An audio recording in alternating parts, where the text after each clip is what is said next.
All right, ready? Got it open. This is it's called the area problem.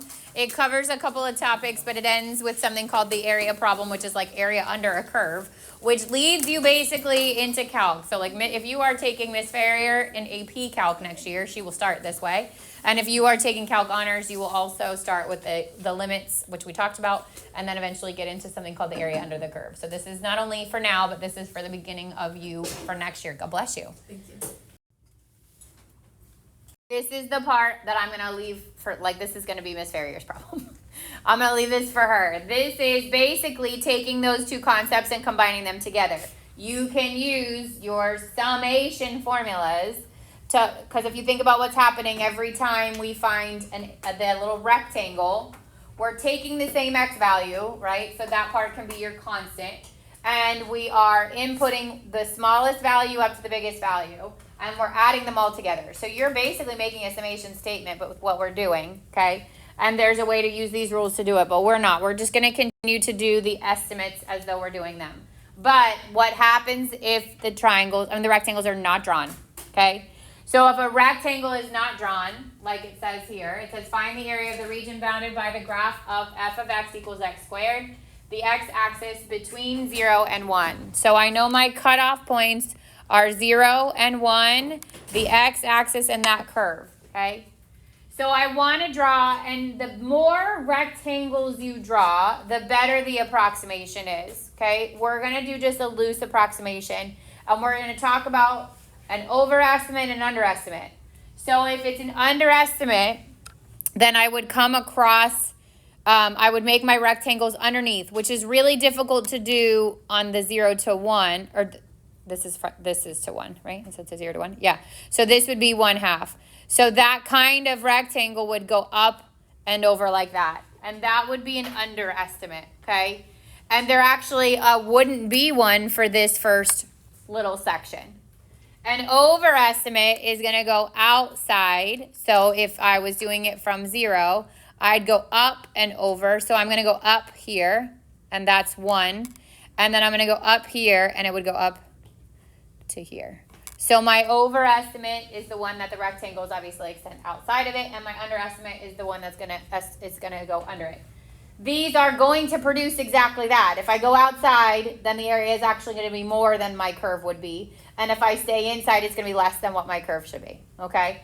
So on your test, I drew the rectangles in, and it says like use the there's interior rectangles or there's exterior rectangles, but it could be either or. Okay. For this sake of this approximation, we're just going to draw those two triangles. We're going to do the overestimate, okay? So if I wanted to do the overestimate, and this first x value here is 1/2, the second x value is 1, those are the two I'm going to plug into my equation to get the y. So my equation is x squared. So I would do 1/2 squared, and that's 1/4. That's the y here. And then I would do 1 squared, and that's 1, and that's the y there. So those are going to be the heights of your triangles, the rectangle. But what's the width of each rectangle? 1/2. 1/2. So for the first rectangle, I would do 1/2 times 1/4. And for the second triangle, I would do 1/2 times 1. So I get 1/8 here, and I get 1/2 here. And then the sum, 1/8 plus 1/2, I can multiply this by 4. 1/8 plus 4/8 is 5/8. You could also do it in the calculator by doing 0.5 times 0.25 or 0.5 times 1/4, which is the 0.1. This is 1.25, no, 0.125, and then obviously this is 0.5. So I can add those, and I get 0.625. So we did an overestimate that time, okay? Questions on that one? Okay, last one. This time we're gonna map it out. So it says find the area of the region bounded by the graph of f of x equals 3x, and the x-axis between 0 and 1. So if my equation is y equals 3x, because it's a linear equation, I'm going to start at 0. I would go up 3 into the right 1. I could do it again, up 3 into the right 1. And this would be the f of x. Then it wanted you to find the area of that bounded by x equals 0. And, or no, x equals 0 is here, sorry. X equals 0 and x equals 1 and the x-axis. So I'm finding the area of this section of the graph.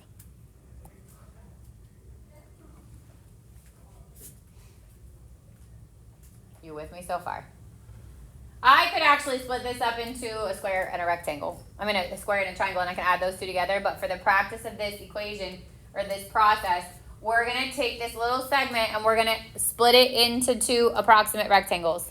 So within my section, I'm going to go halfway because I'm going to make 2 rectangles. One here, go up from here, go over. That's 1 rectangle. And then the other, go from here to the top, go over. So we're drawing our rectangles, okay? So I'm going to approximate the area of this using those 2 rectangles. So if my 0 to 1 was the full width and I just cut it into 2 parts, what's the x value in the middle there? 1/2. So if I wanted to find this coordinate point, I would plug it into my equation. So 3 times 1/2 is 3/2, or 1 1/2, or 1.5. And plug in 1 here, and I'd get 3 times 1, which is 3. So now if I want to find the area of the first triangle, I'm going to do 1/2, or 0.5, times 1.5, which is 1/2, times 3/2, or 3/4, or 0.75, because if you have a calculator, it will be easy to do any of that. And then the area of my second rectangle is going to be 1/2, because that's the width, times 3. So 3/2 again, which is 1.5. Add those together. So 1.5 plus 0.75, 225, or 3/4 plus 3/2, which becomes 6/4, is 9/4, which is the same thing as 2.25. So on the test, this question is multiple choice. It is in decimal format, so you could use the calculator. So we're going to practice that next, okay? This time, it's not so bad to just plug it into your equation, but make sure if it was any other function, it might get more complicated. God bless you. So we're going to walk through that process. So I know I have an x value at 1/2, and I know I have an x value at 1. So I'm going to, in the calculator, I'm going to make y1 3x, because that's what the equation is this time. And then I'm going to find y1 of 0.5, and I'm going to find y1 of 1. Do it just, again, for practice on the calculator. So we type it in. Type it in as your y1.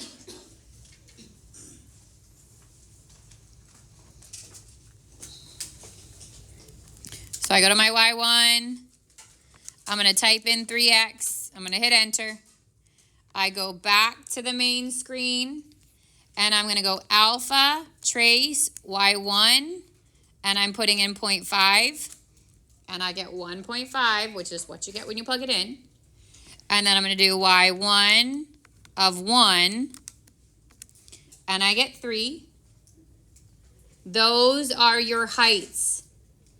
My width on both is 1/2. So I'm going to do 0.5 times 1.5. That's the rectangle, the first rectangle, and then I'm going to do 0.5 times 3.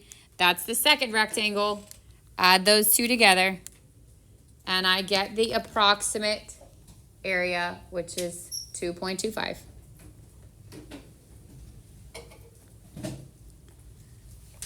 Questions on that process? So again, test-wise, I can give you any equation. It could be linear, it could be quadratic, it could be any any equation, and then it's going to ask you to find the area under the curve. I will give you the rectangle so you'll know how many, and you'll know if it's an over approximation or an under approximation. but then you'll have to find those. And so that is one of 2 questions on your test that is calculator. I gave you one of those, and I gave you one where you had to fill in the chart, like when we go back to limits, where you had to fill in the chart and get all the coordinate points and then figure out your limit from it. Those are the 2 calculator questions. Everything else is going to be non-calc. Questions? That test is Monday. How many questions? 15. Okay. Yep. All right.